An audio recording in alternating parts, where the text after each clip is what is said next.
Eto na nga mga chong, marami tayong Gilas updates. Coach Tim Cone Ira sa Gilas Pilipinas nagbigay ng magandang first impression sa Gilas Pilipinas fans. Matapos ngang makuha ng ating national team ang kanilang unang panalo sa FIBA Asia Cup qualifiers, ay maraming Gilas Pilipinas fans ang masaya sa naging performance ng Gilas. Slow start sa panimula pero ang pinaka-importante ay strong finish kung saan tinapos nila ang laro 94-64. Kahit yan pa lang yung panimula ng journey ng bagong Gilas Pilipinas, sapat na nga yan para sa ilang mga fans na nakikitang may sistema at wala ng dribble drive hanggang mamatay na opensa. Dahil merong triangle offense na ginagamit si Coach Tim Cone, kailangan na lang talagang puliduhin. At maraming Gilas fans ang naniniwala na in the long run,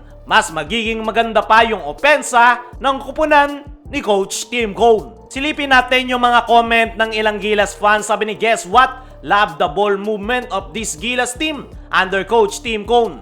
Learning experience era is indeed over. Sabi ni Cho Fornal, ngayon lang ulit hindi na stress sa lineup ng Gilas. Tas ganda pa ng balasan ng players at galaw sa loob. That's Coach Tim Cone for you. Sabi ni Color Pop, 33 assists for Gilas. That's the Coach Tim Cone print. And with the number of great passers in the team, this should be standard. Sabi ni Lemonade, ball movement is great. No more hero ball. Everybody is looking for the best possible shot. 28 plus assists and already and balanced scoring for the first game of Gilas edition. Sa ngayon ay masayang masaya ang mga Gilas Pilipinas fans sa kanilang first impression sa ating national team. Aminin ko mga chong, isa ako sa masaya na nakapagpakita ng magandang performance ang Gilas. Pero marami pa nga silang pwedeng i-improve at panigurado magagawa niya ng paraan ni Coach Tim Cone. Coach Tim Cone, hindi kontento sa pagkakapanalo kontra Hong Kong.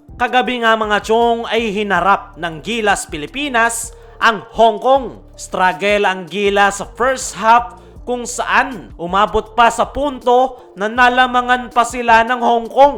Mabuti na lang talaga ay nagkaroon ng adjustment itong si Coach Tim Cone pagpasok ng third quarter kung saan nagawa nilang makaalagwa at makontrol ang laro. At kahit nakuha ng Gilas Pilipinas ang panalo kontra Hong Kong, ay hindi nga kontento itong si Coach Tim sa ipinakitang performance ng kanyang kupunan. Tutukan natin si Coach Tim sa report ni Ruben Terrado ng Spin.ph kung saan sinabi nga nito na nagulat nga daw sila sa ipinakitang performance ng Hong Kong at aminado si Coach Tim Cone na overconfident nga daw ang kanyang kupunan kaya hindi ganon kaganda yung kanilang naging performance sa first half. Napansin nga rin daw ni Coach Tim na wala pa sa tiyempo ang kanyang kupunan. Mabuti na nga lang daw ay nandyan yung Filipino crowd na sumusuporta sa kanila sa loob ng game venue. At dyan nga daw sila nakakuha ng kumpiyansa at momentum sa laro. Ayon pa nga mismo kay Coach Tim Cone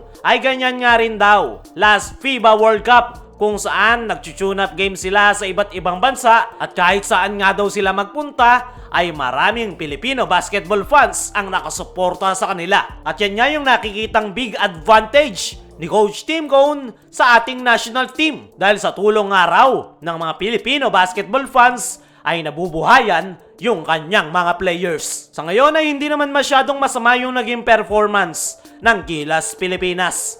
Yan pa nga lang yung kanilang kauna-unahang laro ng magkakasama. Remember, 1 week pa lang silang nagkakasama-sama sa practice. Pero kita nyo naman sa kanilang performance na nandoon nga yung potential at panigurado na mas magiging maganda ang flow ng opensa ng ating national team sa mga susunod na window. Isa nga sa mga silver lining na nakita natin sa laro ng Gilas kontra Hong Kong ay yung kanilang magandang ball movement. Nandoon yung sistema na triangle offense, lalong-lalo na yung cutting offense. So far, yung mga gumawa pa lang yan ay si Scotty, Jamie Malonzo at Justin Brownlee. Mga Hinebra Boys, nakabisado ang sistema ni Coach Tim Cone. At once na makabisado ng lahat ng Gilas players yung triangle offense at cutting offense ni Coach Tim Cone, ay paniguradong deadly Gilas Pilipinas ang ating makikita. Madaming cutting plays ang possible nilang ipakita at mas deadly yan kumpara sa ipinapakita ng Ginebra